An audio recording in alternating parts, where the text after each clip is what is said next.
mdau ambaye alitaka kujua issue za uzazi wa mpango, tunasema wa kijiti. Kwa hiyo ni vyema sana kwanza niweza kuonyesha picha fulani, lakini sasa hapa tunaenda kuzungumzia changamoto ambayo ilijitokeza, jinsi gani ya kuweza kuitatua hiyo changamoto. Kwa hiyo tuangalie picha hapa, alafu baada ya hapo tuweze kuelewa.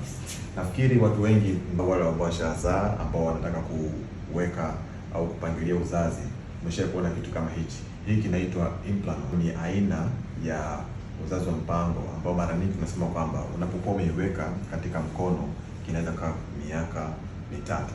Lakini hiki kidude mara nyingi wakati kinawekwa unaweza kujikuta kuna changamoto kama ni mtu ambaye hajui kuweka. Kwa hiyo kunaweza kuwa kuna hitilafu fulani katika uwekaji wake. Kuna vingine ambavyo unaweza kuweka viwili ukajikuta hivyo viwili ni vya miaka mitano. Sasa kikubwa cha msingi kama unavyokiona kidude hiki ni kiko kama njiti ya kiberiti. Kwa hiyo ni kidogo, kina kama sentimita 3 na hiki kinakaa chini ya ngozi. Nasema chini ya ngozi kwa sababu ukishindwa kusikia ili neno chini ya ngozi, basi unaweza ukachanganya. Sio chini ya mafuta, chini ya ngozi. Sasa unaweza kuangalia hapa mdau ambaye yeye alikuwa ameweka hiki kidude, na hii ni process ambayo tunaweza kuitoa. Kwa hiyo unaweza kuona kutoa kwake ni very simple, lakini sio simple kama inavyoonekana, kwa sababu muda mwingine vidude unavyoviweka, kama mtu akiweka vibaya, akikiweka karibia na mafuta au chini ya mafuta, unaweza kujikuta kwamba wakati unaongezeka uzito, kwa sababu moja ya changamoto ya hivi vidude ni kwamba mtu ananenepa sana. Unaponenepa sana, unapoongezeka uzito, basi unaweza kujikuta hiki kidude kinapotea. Hakipotei kwa maana kwamba kinaenda na damu na kinahama. Hapana, kinapotea kwa sababu mafuta yanakuja kufunika juu. Kwa hiyo unajikuta hata ukishika huwezi kukishika hiki kidude. Kwa hiyo kuna changamoto kubwa sana wakati wa kukitoa. Sasa unapotaka kukitoa, kuna vitu ambavyo unatakiwa uvifanye. Sometimes kama mtu unaweza kwenda kufanya ultrasound, unaweza kufanya ultrasound na pia usikione hiki kidude. Lakini uzuri ni kwamba hiki kidude kinaweza kuonekana kwenye x-ray.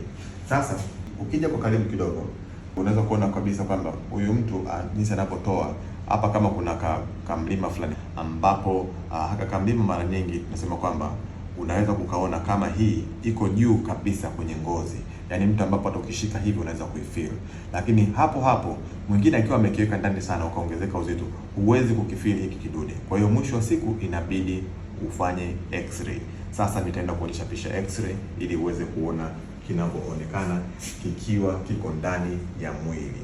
Unaweza kuona huyu ni mama ambaye alikuwa ameweka hiyo njia ya uzazi wa mpango, lakini ukiangalia hiki ndicho kile kidude ambacho nilikuwa nasema kwamba ukifanya kwenye x-ray unaweza ukakiona. Unaweza kuona kama kamstari hivi, ambapo hiki ndicho kidude ambacho kimetumika kama uzazi wa mpango. Sasa mara nyingi tunasema kwamba unaweza kuona hivi ukafikiri ni rahisi sana kuweza kukitoa hiki kidude. Hapana.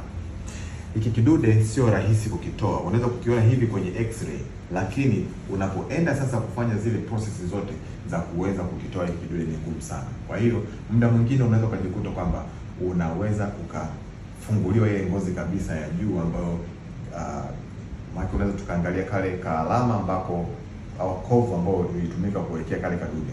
Kwa hiyo ukajikuta kwamba ile sehemu ya ngozi yote ikafunguliwa, alafu baada ya hapo tukaenda kukitafuta. Kwa hiyo issue kubwa ni kwamba changamoto ambayo inaweza kujitokeza, ambayo watu wengi wanasema kwamba kinaweza kuondoka na damu au kinaweza kuhama, sio issue ya kuhama. Hiki kidude wakati kimewekwa vibaya au kimewekwa ndani sana, inamaanisha kwamba utakapoongezeka uzito basi kinapotea.